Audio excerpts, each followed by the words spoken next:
Chapter 1. Where Eagles Dare. The morning sun glinted off the polished canopies of 6 T-38 Talons lined up on the tarmac, their sleek white fuselages gleaming against the deep blue Texas sky like expensive dental work.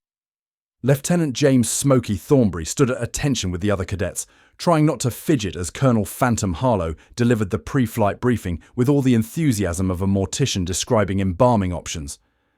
"Let's be clear about something," Phantom announced, his eyes scanning the lineup with laser-like intensity. "Today isn't about your dreams of becoming Top Gun poster boys. It's about determining whether you belong in this program or selling insurance to people with better judgment than yourselves." Phantom's face remained a granite mask, betraying emotion only through the microscopic twitch at the corner of his eye. A twitch that seemed to intensify whenever his gaze landed on Smokey. "I've seen your simulator scores," he continued, voice dry as desert sand. "Impressive on paper. So is origami. Real flying has consequences that can't be reset with a button." Smokey felt the familiar rush of adrenaline that always preceded flight. A cocktail of excitement, anticipation, and the distinct possibility of property damage. He'd been waiting for this moment since he was old enough to look up at the sky and say, "plane," which, according to family legend, was actually his first word, followed closely by "oops." "When I call your name, proceed to your assigned aircraft," Phantom continued, consulting his clipboard with the grim determination of someone reading death row pardons. "Martinez, you're with Captain Fedak at Talon 3. Sophia Rook." Martinez nodded sharply, her dark eyes focused and determined. She moved with the precision of someone who had calculated every step in advance, probably with contingency plans for tripping. "Chess players," Smokey whispered to no one in particular. "Always thinking 12 moves ahead while the rest of us are still figuring out which pieces go where. Doc, you're with Captain Neri at Talon 4. Elijah, Doc." Chen adjusted his glasses and moved out, his methodical approach to everything evident in his measured stride.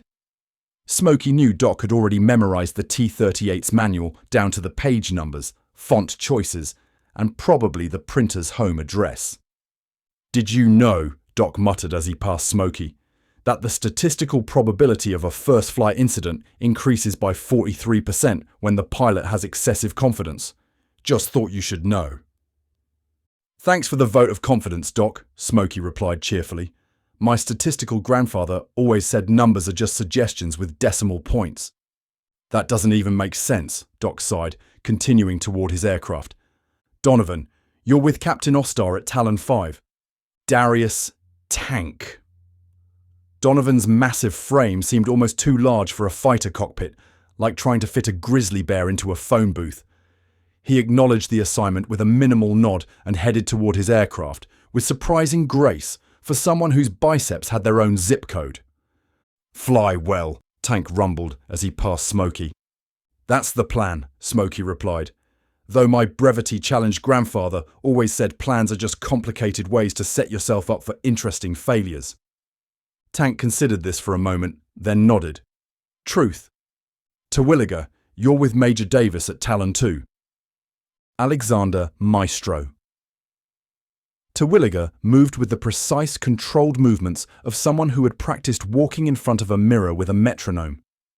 Everything about him was measured, from his perfectly pressed flight suit, which, somehow, repelled wrinkles through sheer force of will, to his methodical pre-flight routine. His red hair caught the morning sun as he walked toward his assigned T-38, looking like a man who alphabetized his sock drawer and color-coded his breakfast cereal. "And Thornberry," Phantom paused, his eye narrowing to a slit that could cut titanium. "You're with Major Borg at Talon 1. God help us all." Smokey's heart skipped a beat. Major Thunder Borg was a legend, a veteran of 3 conflicts with more combat hours than most pilots accumulated in their entire careers. And if Smokey's memory served him correctly, Thunder had flown with his grandfather during the Gulf War, which meant he was either about to meet someone with amazing stories or someone with a long-standing grudge. Possibly both. As Smokey approached Talon 1, he saw a towering figure standing beside the aircraft.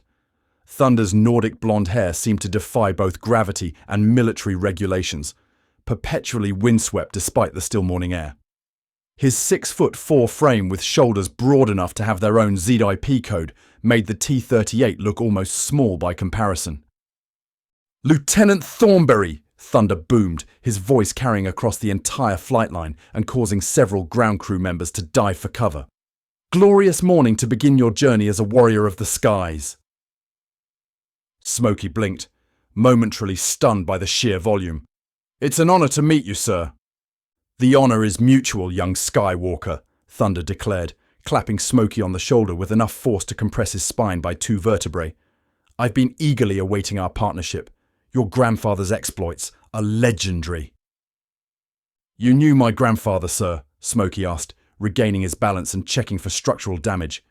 "Knew him?" Thunder laughed, a sound so powerful it set off a car alarm in the distant parking lot and registered as a minor seismic event. "Walter Wraith Thornberry and I flew together for 3 magnificent campaigns. He saved my life, repeatedly, often from situations he himself created." He leaned in for what he clearly thought was a whisper, but came out at normal conversational volume. "Much like yourself, I suspect." Smokey felt a surge of pride, followed immediately by the weight of expectation. "I'll do my best not to disappoint, sir." "Disappoint?" Thunder roared, looking genuinely confused by the concept. "Impossible!" "Thornberries do not disappoint. They merely create unexpected opportunities for glory." He gestured grandly toward the aircraft, nearly taking out a passing mechanic with a sweep of his arm. "Now, let us prepare for aerial conquest." Pre-flight inspection. As they conducted the pre-flight walk-around, Thunder's enthusiasm for every component of the aircraft was infectious. He didn't just inspect the T-38, he greeted it like an old friend. "Good morning, magnificent beast," he announced, patting the fuselage affectionately. "Today we introduce you to the next Thornberry legacy." "Do you always talk to the aircraft, sir?" Smokey asked, amused. "Of course," Thunder replied, as if it were the most natural thing in the world. "Flying, young warrior, is not merely about controlling an aircraft, it's about communing with its spirit." He leaned in conspiratorially, lowering his voice to what he considered a whisper. "This one has a feisty temperament, but a loyal heart. Treat her with respect, and she will dance with you among the clouds." Across the tarmac, Maestro was conducting his own pre-flight check with Major Dagger Davis, a stern-faced woman whose perfect posture and economy of movement formed a stark contrast to Thunder's expansive gestures. Smokey noticed the 2 instructors exchange glances. "You know Major Davis, sir?" Smokey asked. Thunder's face lit up. "Ah, the magnificent Major Davis, a pilot of unparalleled precision. Where I embrace the chaos of the skies, she masters its order." He made another sweeping gesture that nearly knocked off Smokey's cap. "She can land an aircraft on a dime and give you 9 cents change. I, however, teach the art of making the aircraft dance like a caffeinated hummingbird. Together, we demonstrate the duality of aviation excellence." "Sounds like Maestro and me," Smokey observed. "Precisely," Thunder boomed, delighted by the comparison. "The universe has a poetic symmetry, does it not? Now, let's get you strapped in. I want to see if you've inherited your grandfather's glorious instincts or merely his talent for creative incident reports." The dance before flight. 20 minutes later, Smokey settled into the front seat of the T-38 Talon, his fingers instinctively finding their places on the controls.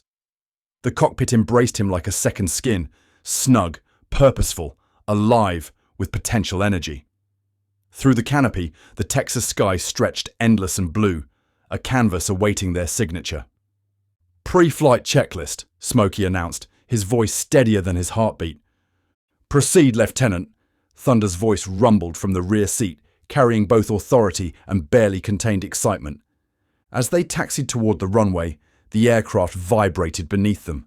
Not the artificial feedback of a simulator, but the genuine pulse of a machine designed to defy gravity.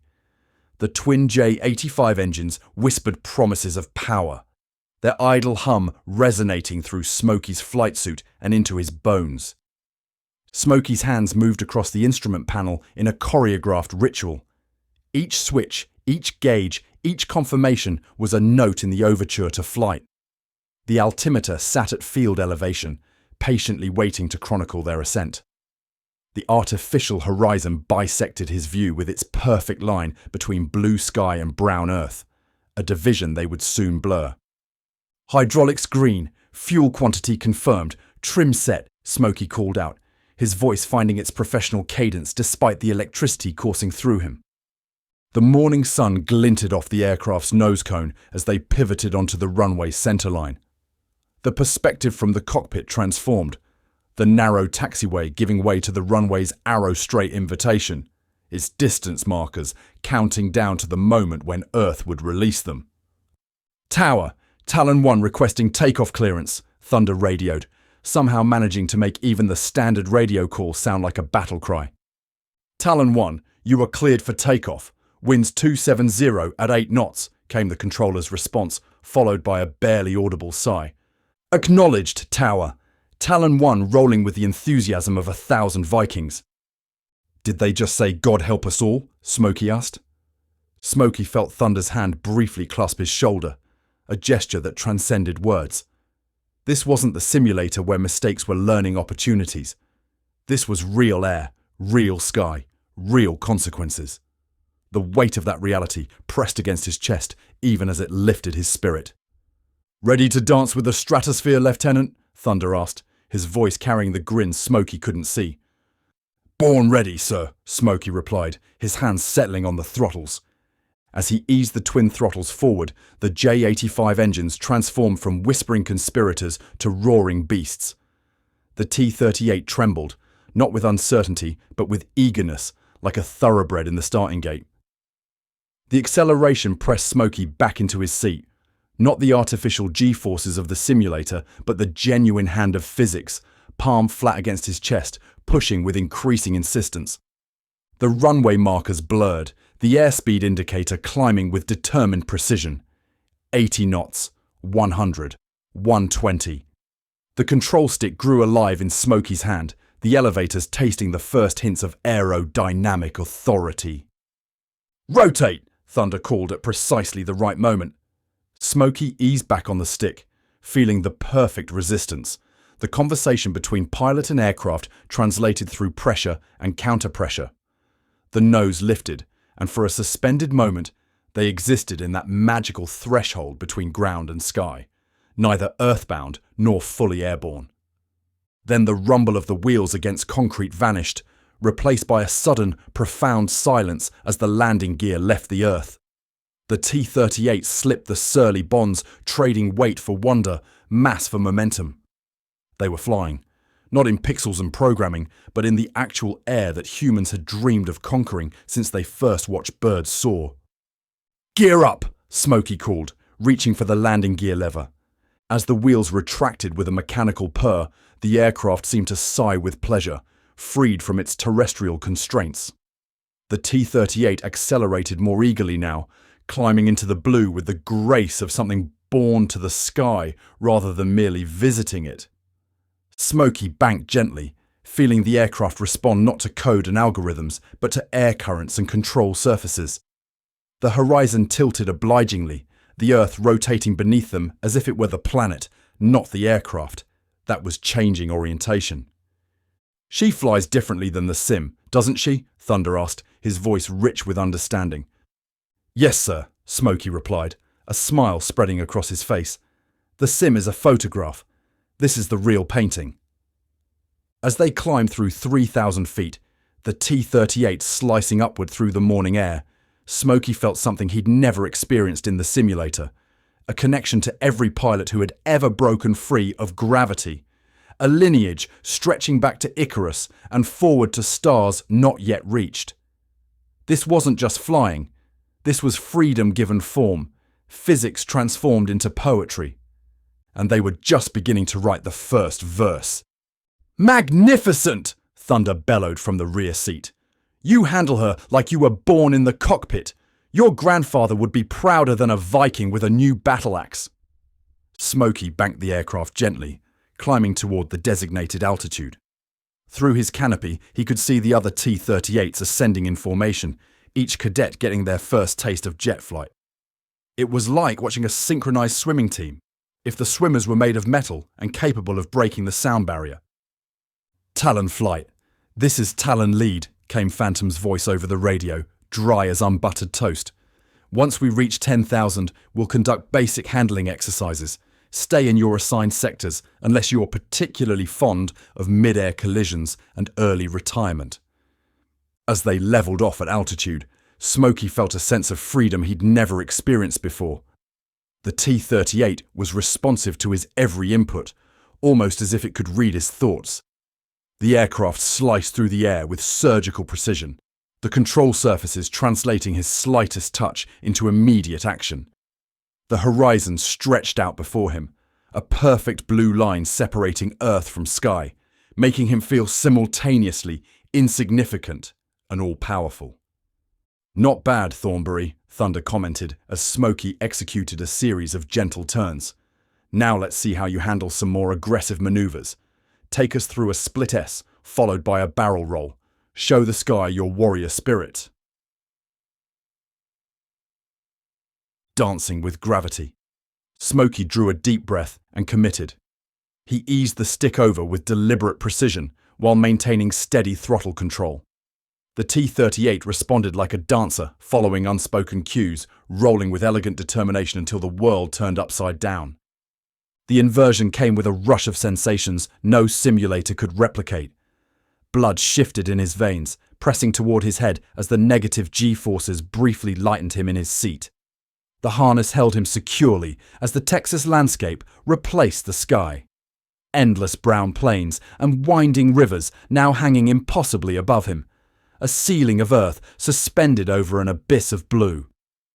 For that suspended moment between maneuvers, Smokey existed in a reversed reality where clouds became valleys and the ground became the heavens.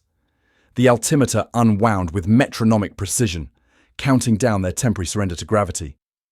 Then came the pull. Smokey eased the stick back with a surgeon's touch, feeling the control surfaces bite into the rushing air. The T-38's nose tracked downward through the inverted horizon, beginning the descending half of the split S. G-forces multiplied, no longer negative but positive, pressing him down into his seat with the weight of invisible hands. His flight suit tightened against his legs, fighting to keep blood in his upper body as the forces climbed. 2 Gs, 3 Gs, 4.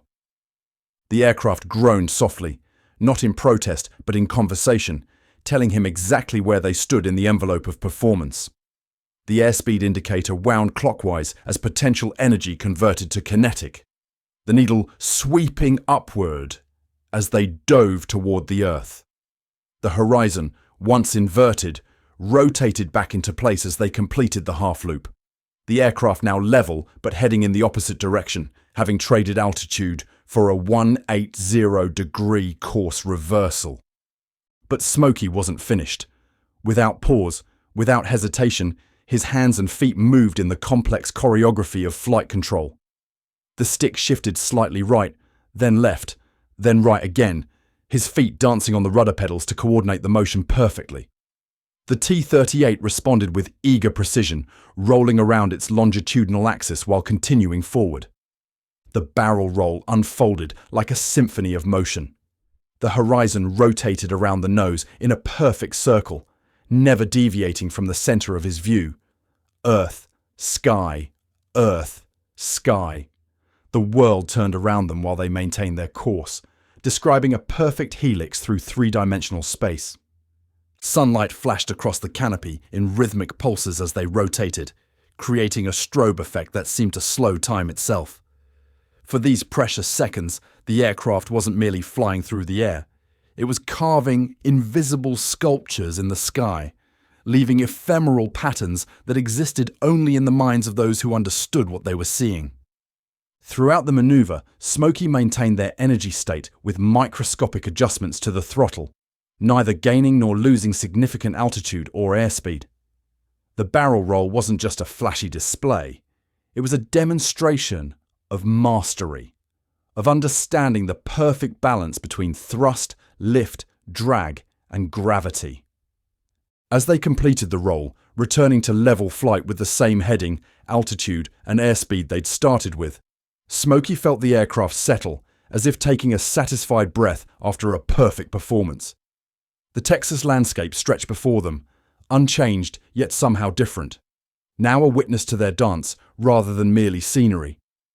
In the cockpit, the only sound was the steady rush of air and the disciplined breathing of a pilot who had momentarily transcended the boundary between machine operation and artistic expression. The split S into barrel roll hadn't just changed their direction, it had transformed mere flight into aerial ballet. "Glorious!" Thunder exclaimed. Pride swelled in Smokey's chest. "My grandfather taught me that when I was 12, sir, using a model airplane in the backyard." "Sounds like Wraith!" Thunder laughed.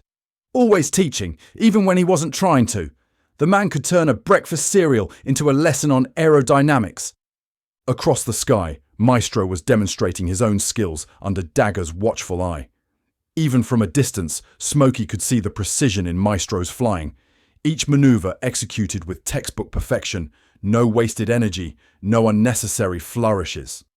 It was like watching someone iron a shirt in mid-air. "Talon 2 has excellent technique," Thunder observed, following Smokey's gaze. "Dagger must be pleased. She probably has a spreadsheet to track his perfection metrics." "Maestro never deviates from procedure," Smokey replied. "It's like he's flying with a protractor and compass, and possibly a small team of mathematicians hidden in his flight suit." "There's value in precision," Thunder acknowledged, "but there's also value in instinct. Your grandfather understood that better than anyone. He could feel the air, read the currents in ways that can't be taught. He could also irritate superior officers in ways that can't be described in polite company." "That's what he always told me," Smokey said. "That flying isn't just about knowing the numbers, it's about feeling the aircraft become an extension of yourself, and that regulations are just suggestions written by people who don't know how to have fun." "Exactly. Now, let's see if you've inherited that instinct as well. Take us through Sector 4. I want to see how you handle the crosswinds in the canyon. Try not to make me regret skipping the extra life insurance."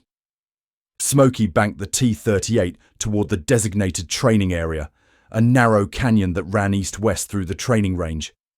The winds there were notoriously tricky, creating updrafts and downdrafts that could challenge even experienced pilots, or as Smokey's grandfather would have called it, where the fun begins. The Canyon Incident. As they approached the canyon, Smokey noticed Talon 2, Maestro and Dagger, heading in the same direction, flying with the kind of precision that suggested they'd mapped their route with laser measurements and possibly consulted with air molecules in advance. "Sir, Talon 2 is also approaching Sector 4, Smokey reported. "I see them," Thunder replied with obvious delight. "Major Davis and her precision protégé. This should be entertainingly educational." "Talon 1, this is Talon 2. Dagger's crisp voice came over the radio, cutting through the air like a scalpel. "We're conducting canyon runs in Sector 4. Request you hold for our completion." There was a brief pause before Thunder responded with undiminished enthusiasm. "Greetings, Major Davis. What a fortuitous encounter. We too are approaching the canyon for educational purposes.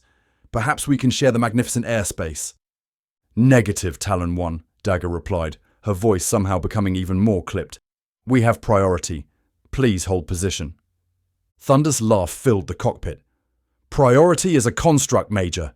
The sky belongs to those bold enough to claim it." He switched to the intercom. "It's your aircraft, Lieutenant. What's your battle plan?" Smokey considered for a moment. The by-the-book approach would be to yield, to wait for Talon 2 to complete their run. But something in Thunder's infectious enthusiasm, something in the way this mirrored his own rivalry with Maestro, made him reconsider. "We proceed," Smokey decided, feeling the thrill of rebellion coursing through him. "The canyon is wide enough if we maintain separation. I'll take the north side. They can have the south." "Excellent decision," Thunder boomed, sounding like a proud parent at a graduation ceremony. "Boldness befitting a Thornberry. Your grandfather would approve of your tactical creativity. Now, let us show them the true meaning of aerial audacity. Talon 2. This is Talon 1, Smokey radioed, his heart racing. We're proceeding with our canyon run on the north side. You're clear to proceed on the south. Over. There was a pause before Maestro's voice came through, precise and controlled. Talon 1. This is Talon 2. We will proceed on the south side. Maintain your separation. Splendid! Thunder exclaimed. A cooperative adventure in aviation excellence. Let the skies be our stage. Symphony of air and stone. Smokey felt the T-38 come alive beneath his hands, not as a machine, but as an extension of his own nervous system. Each subtle shift in the air telegraphed through the airframe and into his fingertips, speaking a language only pilots truly comprehend. The aircraft didn't fight the capricious canyon winds. It conversed with them, negotiated with them, seduced them. He eased the stick microscopically left, then right, his feet making corresponding adjustments on the rudder pedals in a dance of perfect coordination. The crosswind, gusting at 20 knots, became not an adversary, but a partner in an aerial waltz. When it pushed, Smokey yielded just enough to harness its energy before redirecting it, transforming resistance into advantage. The canyon walls towered on either side, a natural cathedral of stratified stone that had witnessed the passage of eons. Bands of ochre, amber, and burnt sienna blurred into a living tapestry as they streaked past at 400 knots. Millennia of geological history reduced to streaks of colour by their velocity, time itself compressed by speed. An updraft suddenly caught the T-38's right wing, and Smokey anticipated it a half second before impact. Instead of countering the lift, he rolled slightly into it, borrowing its energy like a hawk soaring on a thermal. The altimeter held steady as he traded the unexpected lift for forward momentum, conserving precious energy that would otherwise be lost to compensation. Sunlight sliced through the canyon in golden shafts, creating alternating bands of brilliance and shadow that the aircraft threaded like a needle through fabric. Each transition between light and dark brought subtle temperature changes, invisible boundaries between air masses that Smokey felt through minute variations in the aircraft's behaviour. The T-38's twin J-85 engines sang their mechanical aria behind him, their pitch modulating with his throttle adjustments, not just powering the aircraft but providing a soundtrack to their passage through this stone labyrinth. He maintained their velocity with surgical precision, understanding that in this environment, speed was both salvation and danger. A sudden downdraft appeared ahead, betrayed by a ripple pattern on the surface of a narrow stream winding along the canyon floor. Smokey didn't fight this either. He let the nose down fractionally, surrendering 100 feet of altitude to maintain air speed, then reclaimed it on the subsequent updraft that he knew would follow. The aircraft responded with eager precision, as if grateful for a pilot who understood the invisible architecture of moving air. The canyon narrowed ahead, its walls closing in like the crescendo of a symphony reaching its climax. Smokey felt time dilate, his senses hyper-attuned to every variable, the distance between wingtips and stone, the shifting air currents, the perfect balance of thrust against drag. His breathing remained measured, his pulse steady, his mind calculating trajectories and energy states with unconscious fluidity. In this moment, the distinction between pilot and aircraft dissolved. They were neither fully machine nor fully human, but something transcendent, a centaur of the skies, moving through the canyon not as an intruder, but as an expression of its own wild nature. The T-38 sliced through the narrowest section with mere meters to spare on either side, threading an aerial needle through a geological eye.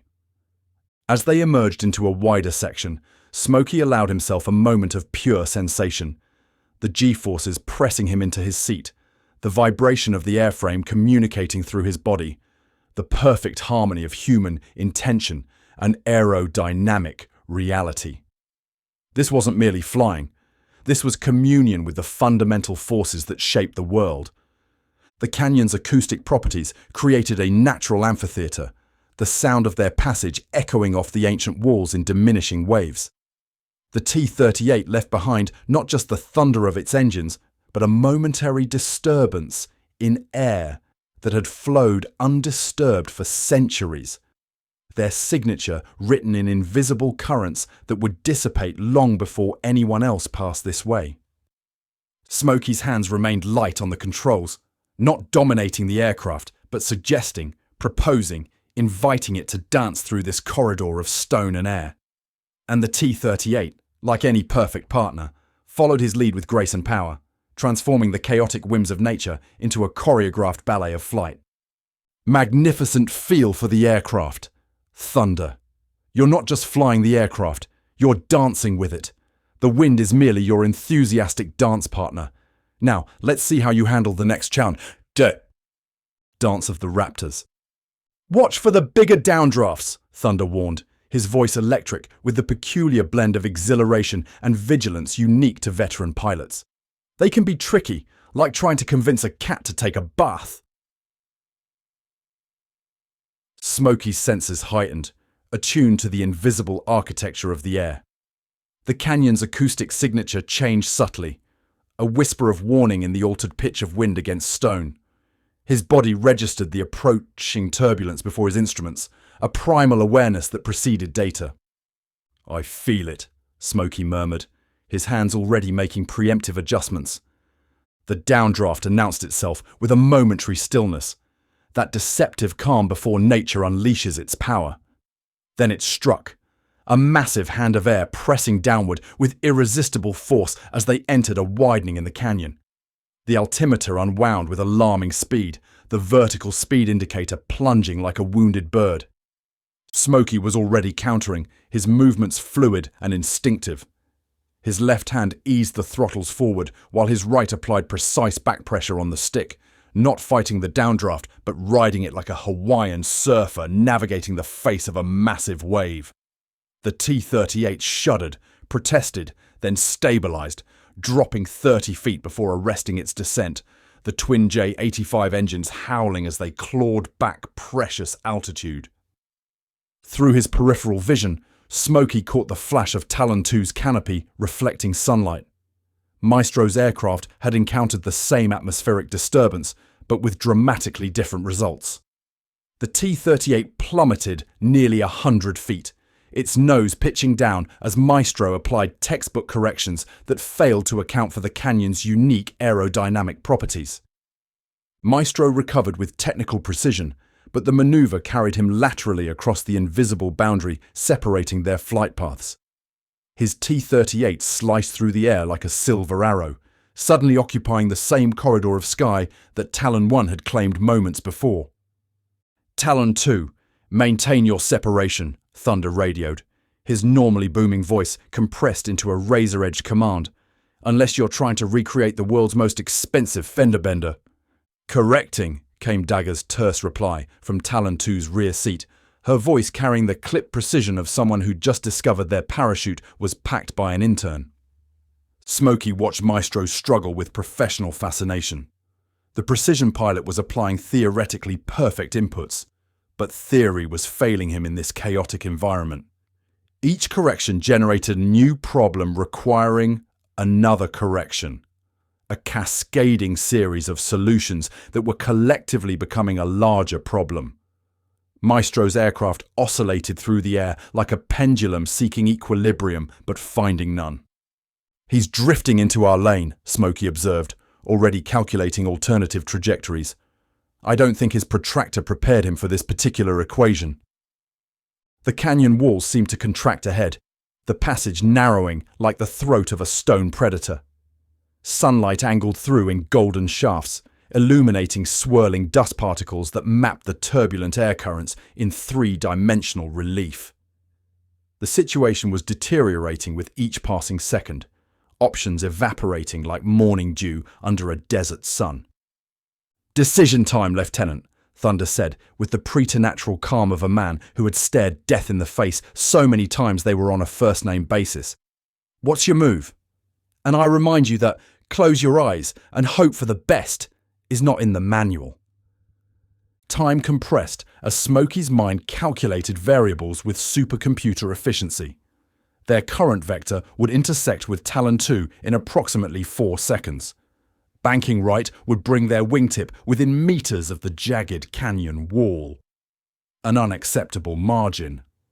Banking left would place them directly in Maestro's corrective path, potentially transforming 2 multi-million-dollar aircraft into very expensive confetti. The solution crystallized with sudden clarity, not 2-dimensional, but 3. "Going vertical," Smokey announced, his voice carrying the serene certainty of absolute commitment. In one fluid motion, he firewalled the throttles and pulled back on the stick with exquisite precision, not yanking, but applying pressure with graduated intensity that matched the T-38's performance envelope perfectly. The aircraft responded like a living thing, its nose pitching skyward with breathtaking urgency. G-forces cascaded through Smokey's body as the maneuver developed, blood draining from his head as gravity multiplied. His vision narrowed, the edges darkening as his anti-G breathing technique fought to maintain consciousness. 4 Gs. 5. The pressure crushed him into his seat with the weight of invisible mountains. The canyon transformed in his view, no longer a horizontal passage, but a vertical chimney of stone. The T-38 rocketed upward, twin contrails etching their escape into the azure sky. The altimeter spun clockwise with dizzying speed, hundreds of feet disappearing beneath them in seconds. At the apex of their climb, with the aircraft's energy bleeding away and the nose still pointing heavenward, Smokey initiated a roll. The world rotated around the canopy in a kaleidoscope of earth and sky. For one suspended moment, they hung completely inverted, defying gravity through momentum and aerodynamic magic. The suspended moment. Through the top of his canopy, now pointing toward Earth, Smokey glimpsed Talon 2 passing directly beneath them. Time seemed to stretch, the fraction of a second expanding into an eternity as the two aircraft occupied their closest point of proximity. In that suspended moment, the 4 pilots locked eyes across the void of empty space and mutual astonishment. Smokey, inverted and looking down, saw Maestro through the curved visor of his helmet. The precision pilot's head tilted back, oxygen mask obscuring the lower half of his face, but unable to hide the widening of his eyes. Even through the tinted visor, Smokey could read the expression of a man witnessing an equation he hadn't believed possible. The sun glinted off Maestro's helmet, creating a momentary flash that emphasized the perfect stillness of his posture. Behind him, Dagger was equally frozen, her helmeted head angled upward, the dark visor reflecting Smokey's inverted T-38 like a convex mirror. Her gloved hands remained steady on the controls, caught between the instinct to evade and the recognition that any movement now would only worsen their predicament. In the rear seat of his own aircraft, Thunder's presence registered in Smokey's peripheral awareness, not through visual contact, but through the momentary tightening of his instructor's breathing over the intercom. The veteran pilot had gone completely silent, a rarity that spoke volumes about the extraordinary nature of their situation. The 4 aviators formed a 3-dimensional tableau vivant, a living portrait of human beings suspended between earth and sky, between disaster and triumph, between textbook procedures and improvisational genius. Their gazes connected across the emptiness, forming invisible threads of shared experience that would bind them long after they returned to Earth. Through his visor, Maestro's eyes locked with Smokey's for a heartbeat. In that infinitesimal exchange, something fundamental shifted between them. A silent acknowledgement passing between 2 pilots with radically different approaches to the same passion. The rigid set of Maestro's shoulders softened almost imperceptibly, a reluctant recognition that there were solutions beyond the manual, answers that couldn't be calculated but had to be felt. Dagger's helmeted silhouette communicated something else entirely, the wary respect of a predator recognizing another apex hunter in its territory. Her gloved hand rose slightly from the throttle in what might have been an unconscious gesture of acknowledgement, visible for a fraction of a second before returning to its proper position. The entire exchange lasted less than a second, a blink in cosmic time, but an eternity in the compressed reality of high-performance aviation. 4 humans in 2 machines, separated by meters of empty air, but connected by the shared understanding that they had just experienced something extraordinary. The inverted position held for that single, perfect heartbeat before physics reasserted its demands. Smokey continued the maneuver with fluid precision, pulling through the top of the arc while rolling simultaneously. The horizon spun around the canopy as the T-38 carved an invisible question mark in the sky, trading altitude for positioning with the elegant efficiency of a raptor adjusting its attack. G-forces returned with crushing intensity as they completed the vertical reversal. Smokey's vision tunneled briefly, the periphery darkening as blood struggled against acceleration. His anti-G breathing technique kept consciousness intact, forcing oxygen to his brain through sheer discipline as his mask pressed harder against his face, the rubber seal maintaining its integrity despite the pressure. The maneuver unfolded with mathematical perfection. Each degree of bank, each pound of back pressure on the stick, each percentage of throttle adjustment combining to create not just an evasion, but an aerial sculpture.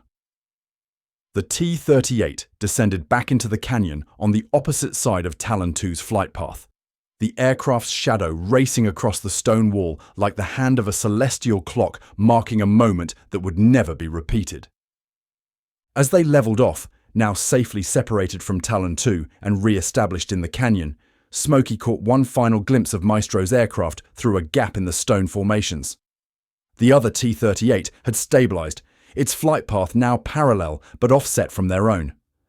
Through the distance and the heat distortion rising from the canyon floor, Smokey saw Maestro's helmeted profile turn slightly, the sun catching the edge of his visor as their gazes met one final time across the separation. The precision pilot offered the smallest of nods, a gesture so subtle it might have been imagined, yet containing volumes of unspoken professional respect. In that moment, without a word exchanged, both pilots understood that their rivalry had evolved into something more complex and valuable. They had seen each other at their most vulnerable and their most brilliant, suspended between earth and sky in a moment of truth that stripped away pretense. Whatever happened when they returned to Earth, this shared experience would forever alter the geometry of their relationship, like the invisible contrails of their aircraft, unseen but undeniably real. The entire sequence, climb, roll, inverted transition, and descent, unfolded in under 6 seconds. It was not merely a collision avoidance maneuver, but an aerial calligraphy, a statement written in 3 dimensions with a jet aircraft as the pen. As they leveled off, now safely separated from Talon 2 and re-established in the canyon, Thunder's voice came through the intercom, carrying a rare note of genuine admiration. "Well, Lieutenant," he said, "I believe you just invented a new page for the manual." "Jesus Christ," Dagger's voice crackled over the radio. "Talon 1, what the hell was that? Are you trying to audition for a disaster movie?" "Merely a demonstration of 3-dimensional problem-solving, Major," Thunder replied cheerfully. "Your cadet might benefit from embracing the vertical dimension in his calculations." As they cleared the canyon and leveled off, Smokey could feel his heart pounding. The near miss had been closer than he'd like to admit, but the maneuver had worked perfectly, transforming a potential collision into a display of aerial artistry. "That was closer than I intended, sir," Smokey admitted, his voice slightly shaky. "But you handled it," Thunder pointed out. "You saw the problem developing and took decisive action. That's what separates good pilots from great ones, and possibly keeps us from becoming a cautionary tale." "Talon 1, return to base immediately," Phantom's voice cut through their conversation like a hot knife through butter. "Talon 2, you as well. The rest of the flight will continue with the scheduled exercises. And I expect a full report on my desk by noon." Smokey winced. He'd been so caught up in the moment, in the rivalry and the challenge, that he'd forgotten the bigger picture. This wasn't just about him and Maestro, or Thunder and Dagger. It was about learning to be part of a team, about following protocols that existed for everyone's safety, and about not giving Phantom a reason to consider a career change. "Roger that, Tower," Thunder replied. "Talon 1 returning to base." As they banked toward the airfield, Thunder's enthusiasm remained undimmed. "Whatever happens in Phantom's office, remember this. Today you learned something about yourself as a pilot that no amount of simulator time could teach you. That's worth whatever minor administrative consequences might follow." Smokey nodded, straightening his shoulders. One flight, one near miss, and already the lines were being drawn, between instinct and precision, between Smokey and Maestro, between their instructors with their own complicated history. "Prepare yourself, Lieutenant," Thunder advised as they approached the runway. "Phantom may well express concerns about our creative interpretation of airspace sharing. Consider this your first step toward legendary status." As they approached the runway, "Your aircraft, sir," Smokey said, relinquishing control for the landing. "No, Lieutenant," Thunder replied. "You got us into this. You get us down. Consider it part of your education. Lesson 1. How to land an aircraft while your career is in free fall." Smokey nodded, focusing on the approach. Whatever consequences awaited him on the ground, he would face them. But first, he would demonstrate that despite his impulsive decision in the canyon, he was still a pilot who could be trusted with an aircraft, if not necessarily with good decision-making. Return to Earth. Smokey guided the T-38 through its final approach with meticulous precision, the aircraft descending along a glide path so perfect it might have been etched in the air by divine hand. He balanced on the knife edge of aerodynamics, airspeed, angle of attack, and sink rate harmonizing in the delicate choreography that separates triumph from disaster in those critical moments before touchdown.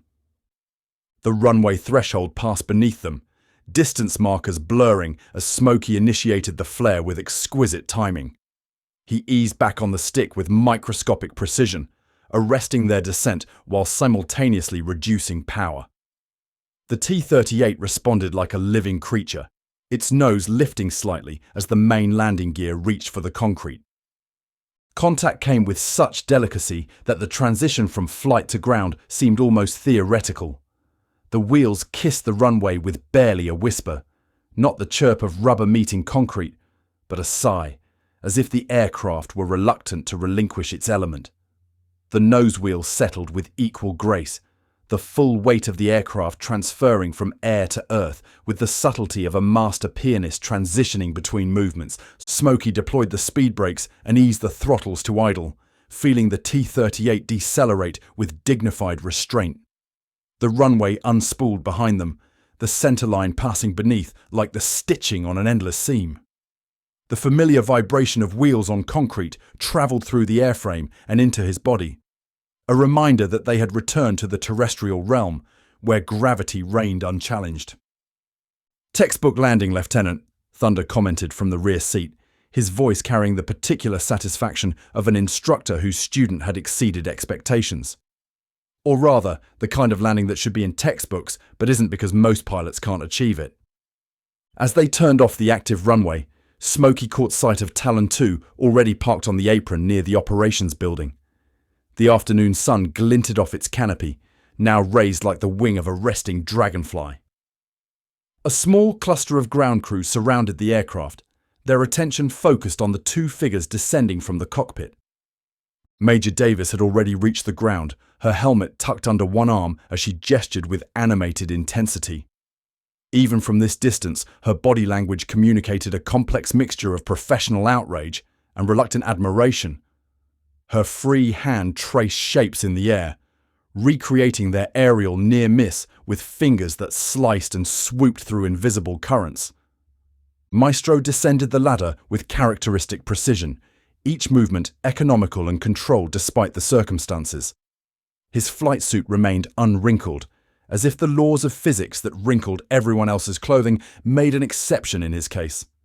He stood at rigid attention beside the aircraft, nodding at intervals to Dagger's apparent lecture, his posture communicating the particular stiffness of a man absorbing criticism he couldn't entirely refute. As Smokey taxied Talon 1 toward its designated parking spot, he observed the subtle shifts in Maestro's demeanor. The precision pilot's shoulders carried a tension that hadn't been present before their canyon encounter. His head tilted slightly as Dagger continued her animated debriefing, but his gaze drifted toward the approaching T-38 with unmistakable intent. When Maestro removed his helmet, his copper hair caught the sunlight like burnished metal. His expression carried the resigned dignity of someone who just had their fundamental assumptions challenged, not merely about flying, but about the nature of possibility itself. It was the face of a man who had glimpsed a different reality through the visor of his helmet, one where textbook solutions gave way to improvisation, where physics became poetry. Smokey brought the T-38 to a perfect stop, aligning the aircraft precisely with the painted markings on the apron. As he began the shutdown sequence, his hands moving through the ritual with practiced efficiency, he maintained peripheral awareness of the tableau near Talon 2. Davis had paused her gesticulations, both pilots now watching as Thunder and Smokey completed their post-flight procedures. The twin J-85 engines spooled down with diminishing whines, their complex harmonics fading into silence. The sudden absence of noise created a vacuum that seemed to draw all attention toward Talon 1. Smokey removed his oxygen mask and helmet, feeling the relative coolness of the open air against his face after an hour of breathing regulated oxygen. As he descended the ladder, gravity reasserted its claim on his body. His legs felt momentarily leaden, his inner ear adjusting to the static reality of Earth after the fluid dynamics of flight. The ground crew approached with professional efficiency, securing the aircraft as Smokey's boots touched concrete. Thunder clapped a massive hand on Smokey's shoulder, the weight communicating more than words could express. The veteran instructor's face carried the particular smile of a man who had witnessed something extraordinary. Part pride, part wonder, part the satisfaction of seeing potential fulfilled. Across the apron, Maestro's gaze met Smokey's with the intensity of unfinished business. The precision pilot offered a single, precise nod, a gesture containing volumes of unspoken professional acknowledgement. It wasn't friendship, wasn't even approval, but something perhaps more valuable: respect earned in the crucible of shared danger. Dagger's expression was more complex, her features arranged in the particular configuration of someone recalculating long-held assumptions. She whispered something to Maestro that caused his posture to stiffen further, then turned toward the operations building with the determined stride of someone with reports to file and explanations to craft. As Smokey began walking toward the debriefing room, he felt the weight of the skies still upon him, not as a burden, but as a gift. They had all returned to Earth changed in subtle ways that would reveal themselves in time. The canyon walls no longer surrounded them, but the experience they had shared within that stone corridor would echo through their professional lives like thunder rolling across distant mountains. The concrete beneath his feet felt impossibly solid after dancing with air currents. Yet Smokey knew that part of him remained aloft, would always remain aloft, in that perfect moment when 4 pilots in 2 aircraft had witnessed the impossible made possible through nothing more than skill, courage, and the willingness to trust instinct when manuals failed. "Nice landing," Thunder commented as they came to a stop. "Now comes the hard part. Remember, if Phantom asks if you jump off a bridge just because your grandfather did it, the answer is no, sir, not depends on the bridge."